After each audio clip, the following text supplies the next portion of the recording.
Covering the damage of a Category 3 hurricane that made landfall Wednesday morning. No winds this strong had hit this area in 100 years.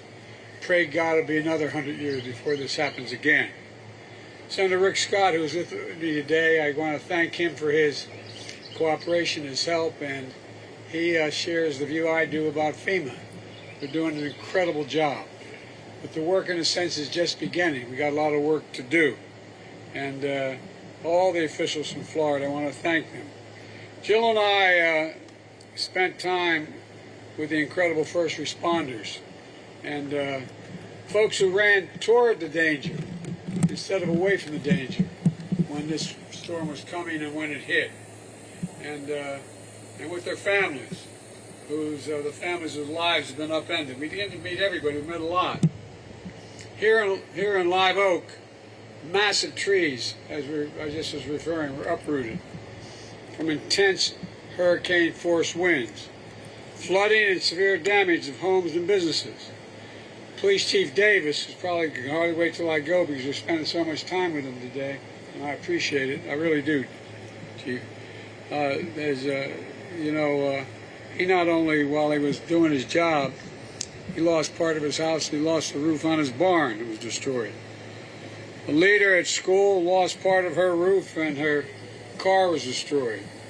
Power is out across the county as chicken processing plants and lumber mills, so they can't operate, affecting the economic well-being in the near term.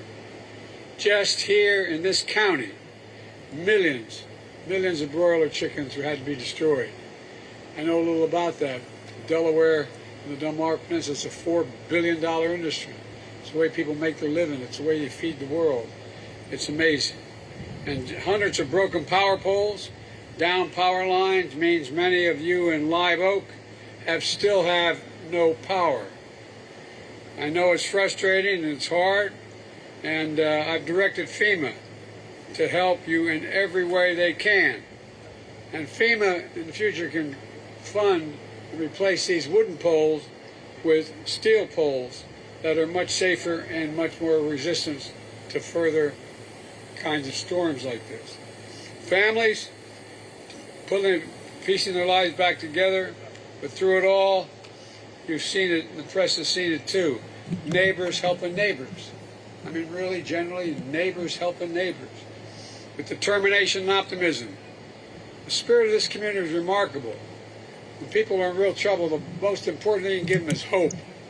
There's no hope like your neighbor walking across the street and see what they can do for you, or the local pastor or someone coming in and offering you help. It gives you hope. And hundreds of dedicated line workers were here restoring power. I asked for an estimation how many line workers from other states came knowing the hurricane was coming. 20 states, including Georgia and Alabama, sent line workers to try to reestablish electric connections here in this state. 20 different states to get this community back. I've been in frequent touch with Governor DeSantis since the storm made landfall, and at my direction, FEMA Administrator Criswell, she traveled to Florida Wednesday night after having been here earlier, and I approved the request within 6 hours of the time that Governor DeSantis asked for a major disaster declaration. At the same time, a request from Governor McMaster of South Carolina for an emergency declaration. That's a fancy way of saying just getting help immediately and all we can do under the law. And folks, we're making federal assistance available for Florida survivors whose homes or businesses are damaged and destroyed. We're helping Florida and South Carolina deliver meals and water and remove debris. And we pre-positioned ahead of time, the FEMA pre-positioned, knowing this storm might hit, meals and water throughout this area. Before this storm, we pre-deployed 1,500 federal personnel and 900 Coast Guard personnel. That's not to mention the National Guard, the State National Guard that's here that's weighed in as well. We served millions of meals, thousands of tarps, blankets, and cots. And from the moment this storm hit, Federal search and rescue teams help people whose homes were surrounded by water. And now the storm has passed, and you're dealing with what's left in its wake. And we're not going anywhere, the federal government. We're here to help the state as long as it takes.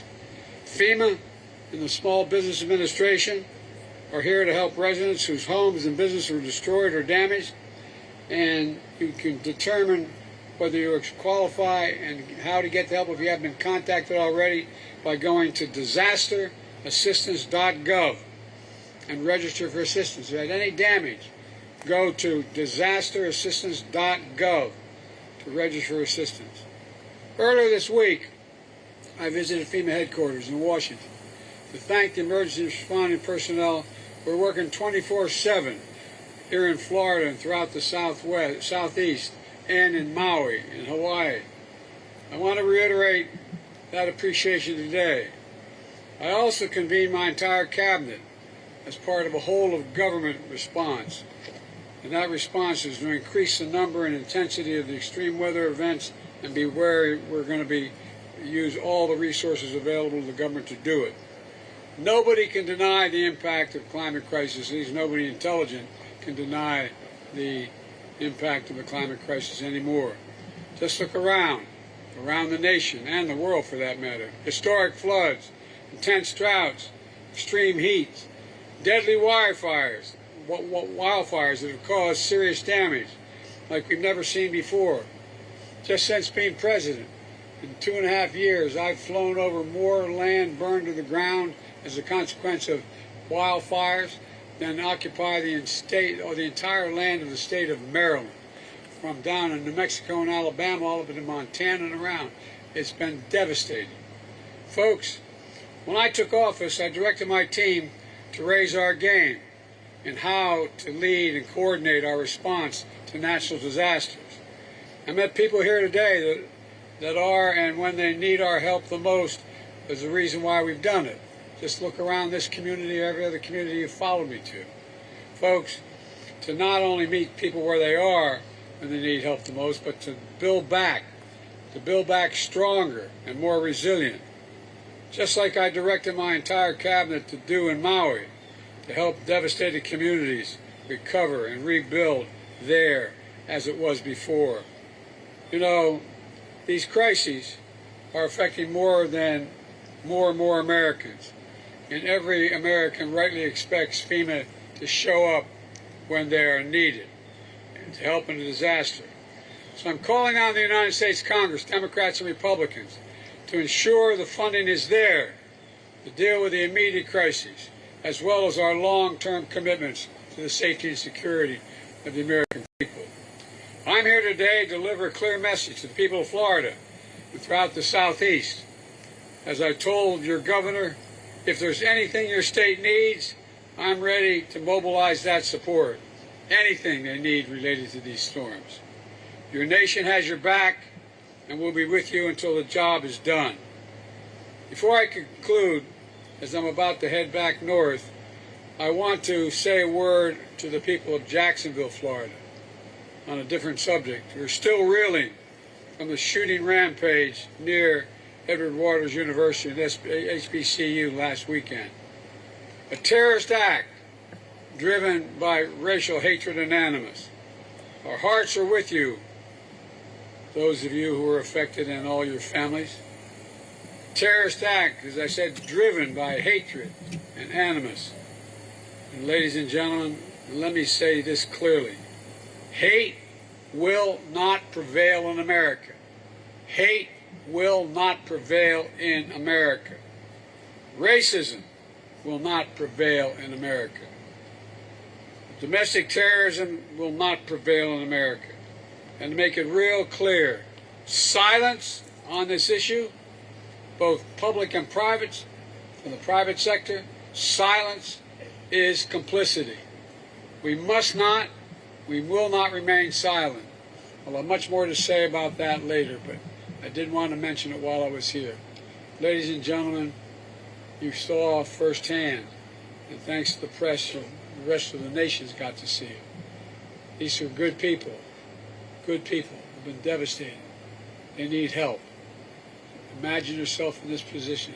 Imagine you being in this position. Imagine you being the family that a tree that is about 100, more than 100 feet, a gigantic tree, coming that close to taking out your daughter's bedroom and taking out your daughter in the process. You know, this is tough stuff. But again, if people know we're with them, they'll get through this. Just knowing we're not going to forget, and we will not forget. Thank you all so very much. I'll take a few questions. Yes, ma'am. Mr. President, are you disappointed that the governor didn't join you on your visit today, and that his handling of your visit makes it seem like politics is getting in the way of your joint response to this crisis? Well, no, I'm not disappointed. He may have had other reasons, but he did help us plan this. He sat with FEMA and decided where we should go, where would be the least disruption. And I'm very pleased. The guy who we don't agree very much at all, the distinguished former governor and senior senator, he came, talked about to me and to you all about how incredible, what an incredible job the federal government was doing, and I found that reassuring. And so I think we can pull all this together. I really do. You said in March that you would go to East Palestine, Ohio. You came here. How come you haven't gone to East Palestine yet? Well, I haven't had the occasion to go to East Palestine. There's a lot going on here, and I just haven't been able to break. I was thinking whether I'd go to East Palestine this week, but I then was reminded I've got to go literally around the world. I'm going from Washington to India to Vietnam and so it's going to be a while. But we're making sure that East Palestine has what they need materially in order to deal with their problems. Yes. Mr. President, are you confident that there will be enough money to deal with this disaster and the other disasters that have happened and will continue to happen around the country? The answer is I'm confident because I can't imagine the Congress saying we're not going to help.